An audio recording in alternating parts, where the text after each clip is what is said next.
আজকে বিপিএল এর কোনো খেলা নেই এবং এই মুহূর্তে যেটা হওয়ার কথা ছিল, অসংখ্য যারা স্পেকটেটরস রয়েছেন, সাপোর্টার্স রয়েছেন, তাদের এখানটায় আসার কথা ছিল, তারা কেউ নেই।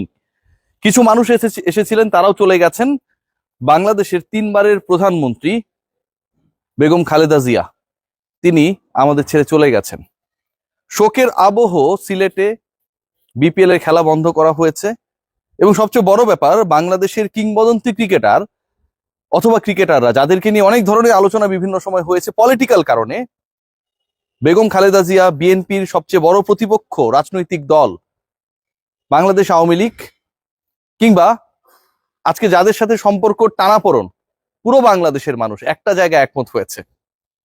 বাংলাদেশের আপোষহীন এক নেত্রী, গণতন্ত্রকে নিয়ে আসলে যেই মানুষটা মৃত্যুর আগ পর্যন্ত লড়াই করেছেন, সেই মানুষটা পৃথিবী ছেড়ে চলে গেছেন। সাকিব মাশরাফি, আমি স্পোর্টসের লোক, এবং সাকিব মাশরাফির এই পোস্ট, এই আলোচনা একটা ব্যাপারকে খুব ভালোভাবে ইন্ডিকেট করে। এই মুহূর্তে বাংলাদেশ যেই অবস্থায় রয়েছে রাষ্ট্র হিসেবে, সেখান থেকে উত্তরণের জন্য হয়তো এভার কেয়ার হসপিটালে শুয়ে থাকা, অজ্ঞান হয়ে থাকা চিকিৎসারত খালেদা জিয়ারও অনেক বেশি দরকার ছিল। তিনি এখন আমাদের মাঝে নেই। আমাদের ছোটবেলাটা যদি চিন্তা করেন, মানে এই আলোচনাটা করতে গিয়ে কিছুটা নস্টালজিক হতেই হচ্ছে।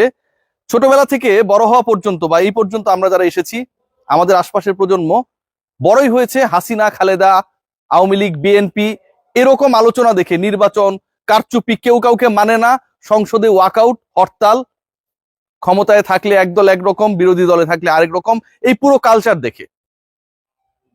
বাংলাদেশের গণতন্ত্রের সৌন্দর্য যদি হয় হাসিনা, খালেদা, আওয়ামী লীগ, বিএনপি এবং এই মানুষগুলোর সবচেয়ে গুরুত্বপূর্ণ পার্টদের একজন যদি হন খালেদা জিয়া, তিনি এই মুহূর্তে নেই আমাদের মাঝে।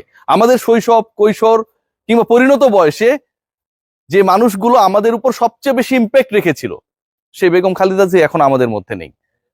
সবচেয়ে ইন্টারেস্টিং যেটা, যে বাংলাদেশ আওয়ামী লীগ যে দল নিয়ে অনেক ধরনের আলোচনা সমালোচনা রয়েছে এবং সেটা খুবই যৌক্তিক, তারা তাদের অফিসিয়াল ফেসবুক পেজে যখন বলেন যে খালেদা জিয়ার চলে যাওয়া বাংলাদেশের গণতন্ত্রের জন্য অপূরণীয় ক্ষতি, যে সাকিব আল হাসানকে নিয়ে এত সমালোচনা করা হয়, সেই তিনি যখন ঘুম থেকে উঠে, যেহেতু তার সময় বাংলাদেশের সময় এক সময় না, স্ট্যাটাসটা দেন, মাশরাফি বিন মুর্তজারা যখন স্বীকার করে নেন যে বাংলাদেশের রাজনীতিতে, সমাজ ব্যবস্থায়, আমাদের জীবনে সব জায়গায় খালেদা জিয়ার ভূমিকাটা অন্যরকম, ঠিক তখন এটা নিয়ে আসলে আমার কাছে মনে হয় যে দল মত নির্বিশেষে, রাজনীতি নির্বিশেষে একমত না হওয়ার কোনো উপায় থাকে না।